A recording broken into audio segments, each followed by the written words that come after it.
Hey, hey, hey, hey, hey,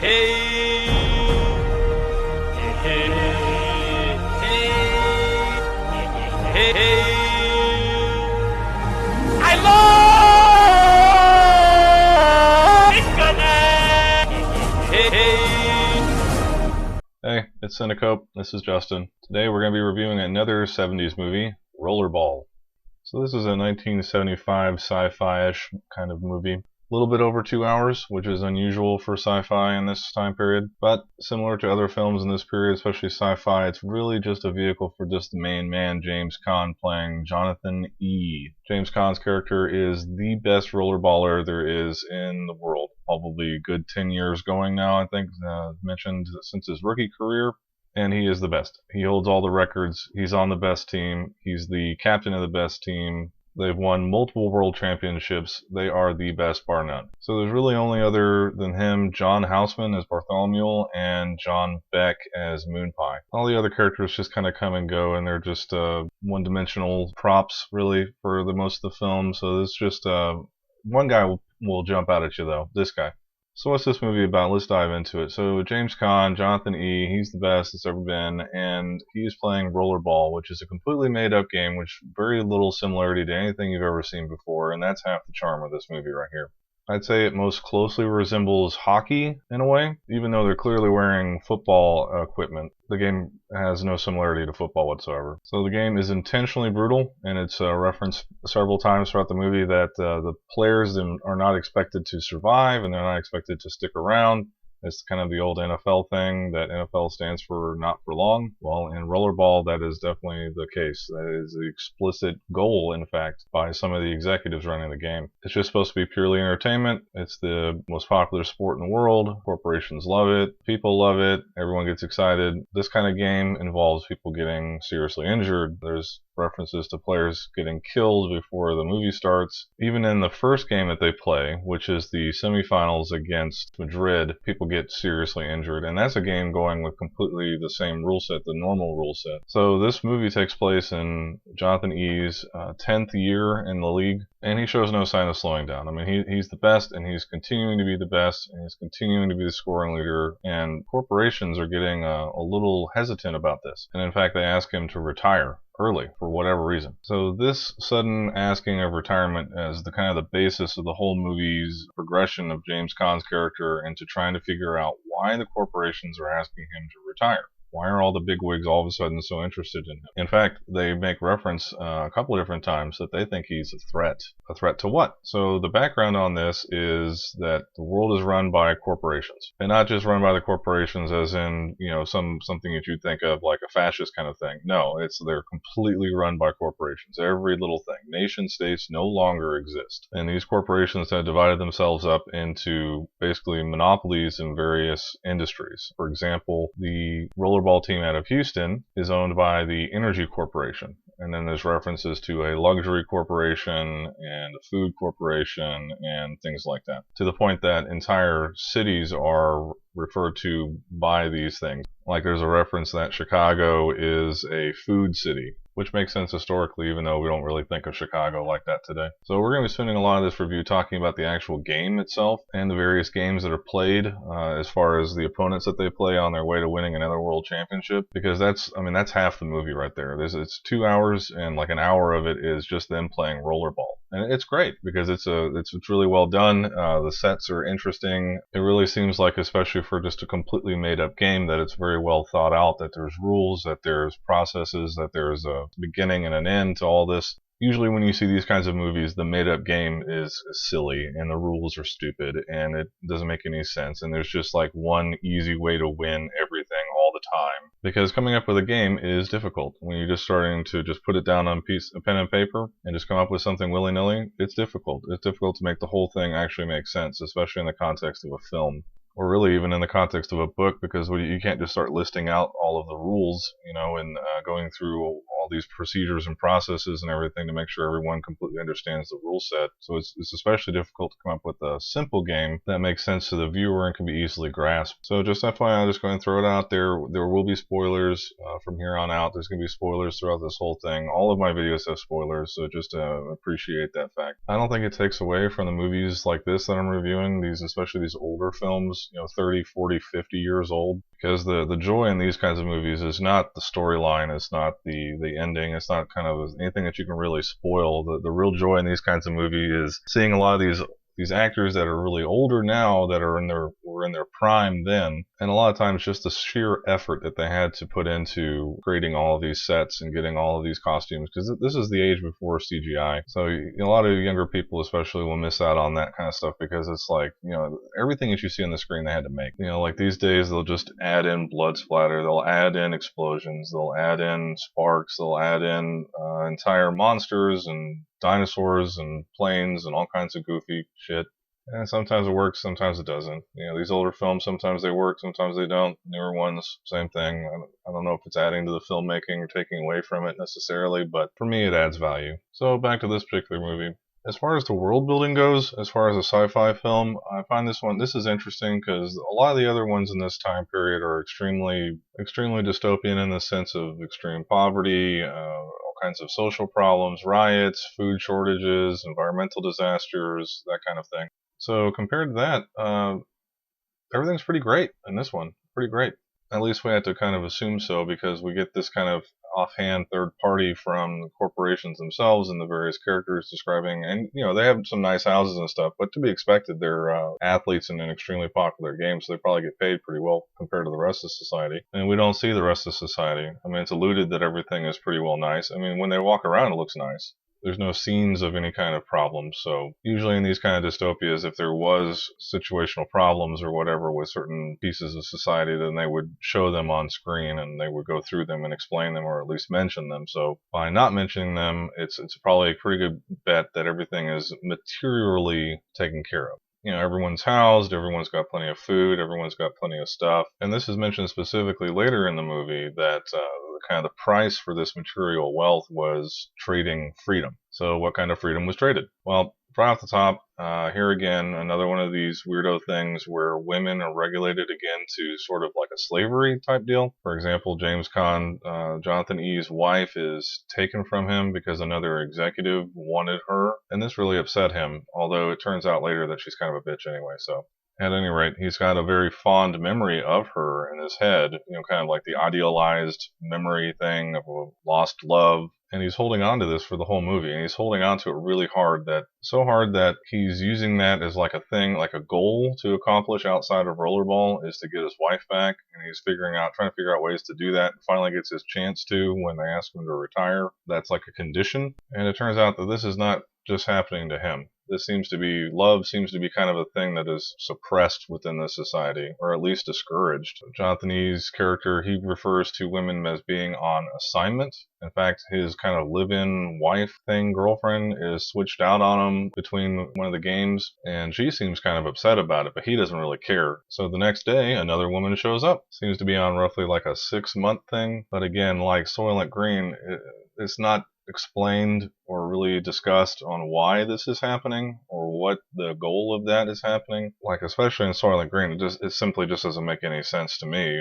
other than a sense of like people can turn women into slaves, so they do. But in this movie, and they don't say this, but this is just me guessing, it seems like this is part of the corporation's idea of societal control. If no one's allowed to stay together, they can't form families, so they can't have any higher loyalties than themselves. And I think that's what the corporations are trying to get to, trying to make everyone into these selfish, self-absorbed people so that they can't question or fight back the system. In fact, it's mentioned that having kids is seen as silly, and it's heavily implied when they have their big party after James Caan's character has his big multivision interview, that it's kind of a free-for-all orgy thing. They don't show any kind of orgy stuff, but it's implied heavily, especially with all the drugs that they're taking. So the corporations are trying to get James Caan to quit. Why are they trying to get him to quit?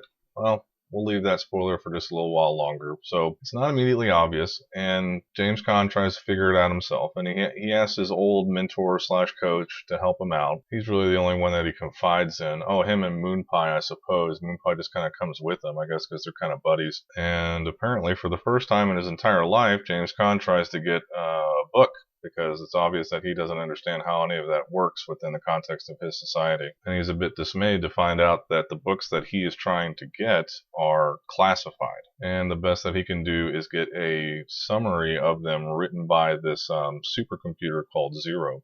And what are the books about? Unclear, doesn't say, not mentioned, but it's implied kind of later in the film that the books were probably about corporate structure and how corporate decisions were made and who those people are, because that's really the only thing tying together all of this whole mess. James Caan's trying to figure out why they want him to quit the game. And it's humorous because all the other characters just tell him just to kind of go with it. Even his ex-coach is heavily into it as well. I mean, he kind of gives James Caan a little bit of help and whatnot, but it sounds like he's trying to get him to do it anyway, because nobody wants to defy the corporations, in the sense that these are the decision makers, and if you had any kind of control, you'd be making the decision, but you don't, so the decision is not yours, so you need to accept whatever decision is made. So I really wouldn't define this kind of society as like a corporatocracy, because the corporations aren't like influencing government or taking over government or doing whatever. They are the government, which in reality means that it's actually the executive boards of all these companies that are really the governments. But in a 1984 kind of sense, the rules are always changing. Nobody seems to be mentioning I don't think anyone ever says the concept of law during the whole movie, because it just seems to be whatever the corporate people decide is whatever goes. So the movie does try to explain this in kind of like a bungling kind of way. I mean, again, it's the primary thing here is the rollerball and not this sci-fi setup. You just have to kind of go with the flow. But there's this whole scene after Jonathan E. is kind of dissatisfied with the summary of the books that he's gotten, and he's unsatisfied with his own investigation and his friends, that he goes to see the supercomputer in Geneva. This is the one that's called Zero. And what is Zero? I mean, it's less of a computer and more like a kind of like a half-ass AI kind of thing, I suppose, is what they're trying to get to, because it's implied, not even implied, it's mentioned several times that the thing fucks up. It fucks up in the sense that it forgets things and misplaces things and can't answer questions that are posed to it appropriately. I don't really see the point of this computer. And then the scientist guy that's actually running the computer, responsible for its maintenance or upkeep or whatever, he seems completely aloof too. Maybe it's intentional. It's probably intentional. So the level of fuck up we're talking about here, the one thing that they mention is that Zero has misplaced or lost or destroyed all records of the 13th century. And the hapless scientist that's running this thing, he's like, oh, it's really not that big of a deal. It's just 1 century. Nothing really happened in the 13th century anyway, except Dante and a couple of corrupt popes. So that's obviously not encouraging. And when Jonathan E. tries to ask Zero for information about the corporate things, it just straight up refuses. It's unwilling to give him any information about how any of these things work. Maybe because he doesn't know the answer themselves. Maybe the answer is classified, unclear. It just sort of goes into freak out mode until he leaves the room. So the other piece of this, I've watched it a few times, and the best answer I can come up with is that this Bartholomew character, one of the corporate directors, obviously he's very high up, but I believe they make reference in the party to him being on the way out. And at the beginning of the movie, he seems really, really pleased with James Caan's character, Jonathan E., that he's been winning and that he's so important and that it's making, it's very so popular. But then it turns back on him, turns back around, and now he's the guy who's the kind of the ringleader for forcing him out. Because at first you're saying to yourself, okay, well he's a big booster. Then you're saying, well, he's on the way out, and he's being replaced by another director. Then he's the one who's trying to get him to retire, so maybe somebody else is pressuring him to do that. Then towards the end, it's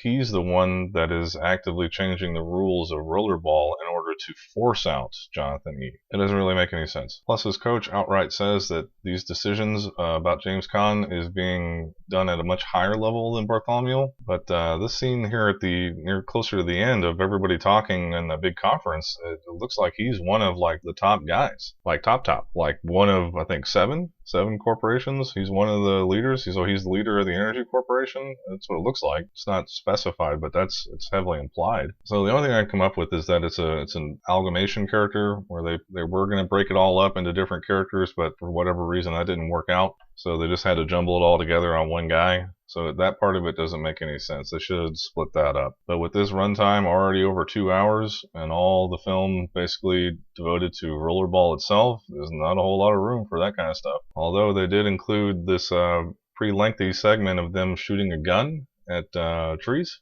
For you gun people, I'm pretty sure that is a stainless steel Ruger Mark II with some kind of loudener on the end instead of a suppressor. I mean, look, you can see it kind of flares out a little bit. What the hell is that for? Anyway, apparently this little tiny pistol can blow up entire trees, set fire to things. It's pretty impressive, especially with 0 kick. No recoil on this thing. Even apparently tiny girls can fire it with just one hand. And that's it. I don't know why the scene's in there. It doesn't go anywhere. It doesn't do anything. All you see is this woman crying at the end. So maybe cut that out and add in some more story, or maybe even some more rollerball footage. Who cares, right? But maybe they spent a bunch of money on blowing up the trees. You know, the big trees like that are expensive. Obviously, they just set them in place in a big row and blew them up. So maybe the studio forced them to put that film in there. I don't know. So some trivia about this movie. Apparently that the game was so well developed and designed, and everything actually worked so well, it was an actual game to be played, that the actors and the extras would actually start playing the game between takes. And whenever they were off, they would all get into those uniforms and get the motorcycles going and actually try to play Rollerball. I assume it was probably a less violent version than we see in the movie, especially the later games, but it is interesting that people found it interesting enough to do it. Another bit of trivia is that all the game sequences were filmed in the Olympic basketball arena in Munich, at the time West Germany. So a lot of the spectators that you're seeing in the game were all citizens of Munich, and supposedly they all thought that it was so fun that they were actually trying to form rollerball leagues after the movie was filmed. I don't know how accurate either one of those trivia things are, but it seems interesting. So there's a lot of really crazy looking buildings in this movie. And at least one jumps out at you. That's where the supercomputer Zero is being housed in Geneva. That's actually the Palace of Nations, which was built for the original League of Nations. Of course, the League of Nations fell apart, but now it's owned by the United Nations there in Geneva. It's a beautiful building. So the other really crazy looking one is actually the BMW building there in Munich. That one building, it looks like a big bowl from the ground, but you switch it up just a little bit. Yep, see, now you can see it. Now it's obvious. So back to the women in this movie. It's another thing I don't understand about these movies. The women are not that attractive. There's lots of attractive women from this time period, and none of them seem to be in this film, and I don't know why.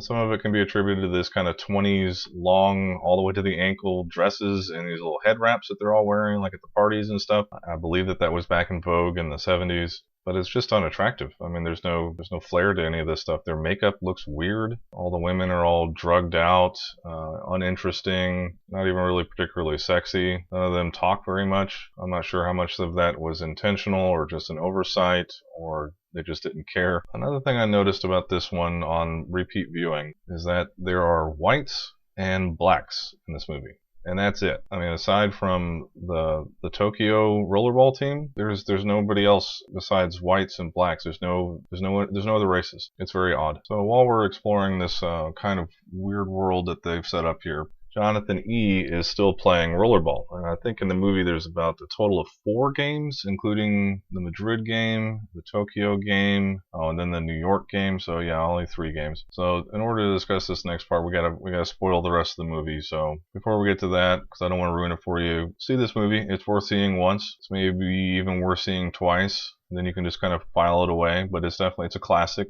Kind of that weird mix between sci-fi and sport film.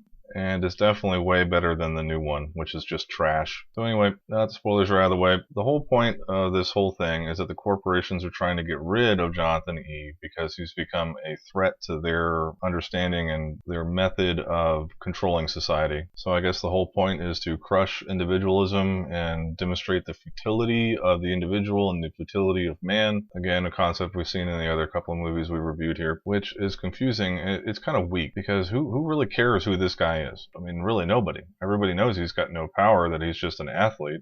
Everybody knows that the corporations run things, and everybody seems to know who the directors are and who the executives are, and that they run society. Who cares that this guy's got a little bit more time on TV and has got a little bit of money in his pocket? I mean, they're the ones that are paying him. I just don't see the threat that they see, I suppose. I just don't see the thing. I mean, they're trying to say that, there should be no individuals because that might threaten the power of the corporations. I don't know. I mean, Jonathan E's character, he does mention a couple of times that he values his freedom to make decisions and choices on his own. That's why he doesn't want to quit. He really enjoys the game and he wants to keep playing it. And for some reason, instead of just playing dirty, like, I don't know, poisoning him or weakening him or maybe, stabbing him in the leg or something before the game to kind of slow him down, they all make this decision together that they're not going to do anything unnatural to stop him. I don't know why. They seem to control all the information flow in the society. I mean, they even control his girlfriend. They control his access to his friends. They're the ones that are literally paying him. But no, they decide to do it the old school way of making everything extremely complicated. And their plan is to keep changing the rules of Rollerball to make it even more deadlier, starting with the game in Tokyo. So I suppose there's substitutions, and then obviously there's some penalties and stuff. We see that in the very first game with Madrid. Then they changed the rules to say, well, there's no more penalties and there's limited substitutions in the Tokyo game. And this is borne out in dramatic fashion because his best buddy, Moon Pie, gets basically disabled permanently, brain damage in this game. But wouldn't you know it, that's not enough to stop the greatest player that's ever played. Who would have guessed? So for the final game against New York, they decided to remove all the rules and the time limit. So you can just do whatever the fuck you want, which again is odd, because if you just get injured or disabled or you break your leg or your arm or something, I mean, you're out of the game. You're done. You can't go back. They don't go around and kill people or whatever. I mean, people do die on the court. You can see that. But if you get injured and then get wheeled off or limp your way off the court, then it's not like they keep coming after you or push you back on there until you die.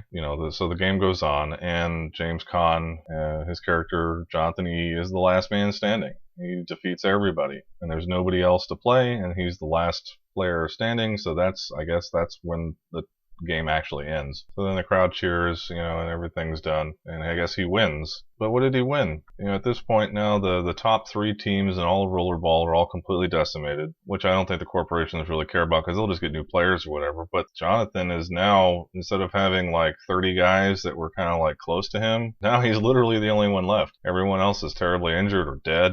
So now he'll continue to dominate the sport for even longer. I just don't understand why the corporations would leave it up to just complete chance, or I suppose, against, again, the strongest player there, the most talented, the most brutal, the one that holds all the records, the one that's actually killed people before this thing even gets started. They're going to throw this guy into a kind of a melee thing to try to kill him? And again, back to the injury portion, what if he just broke his arm like at the beginning of the game, and then he wasn't in the game for the rest of the game, and he just, there was no more opportunity to kill him? What would they have done then? Just wait till next season? Because they seem pretty serious about getting it done while he was in the playoffs for some reason.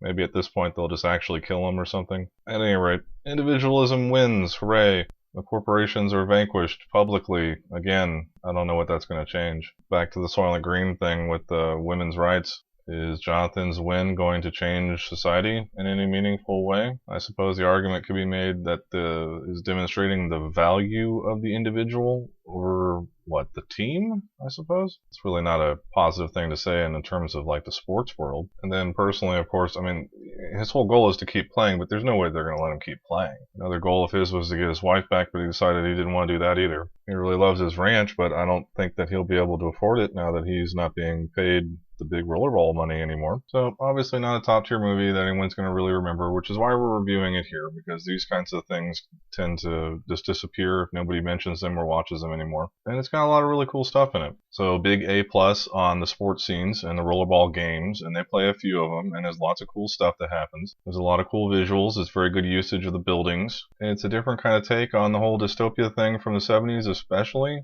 because things are relatively nice. And it gets more into that esoteric, just a little bit, that esoteric, individual versus freedom, versus government versus control, versus having things versus not having things. I mean, if that's your question, if that's the thing that comes down to, are you willing to trade your freedom for material possessions? I wish the movie went into that concept a little bit better. but we get into this whole thing with this movie where it's a whole lot of telling instead of showing. And if you're watching this in a loud room with other people, you're going to miss a lot of the dialogue, which is explaining a lot of this stuff. Because really, at the end of the day, it's a pure sci-fi movie in the sense that the sci-fi elements are just providing the backdrop and kind of goosing the story along a little bit. But the real element of this movie is the sports aspect of it, is the overcoming adversity and being kind of a man's film. Big tough guys beating up other tough guys to try to win a game.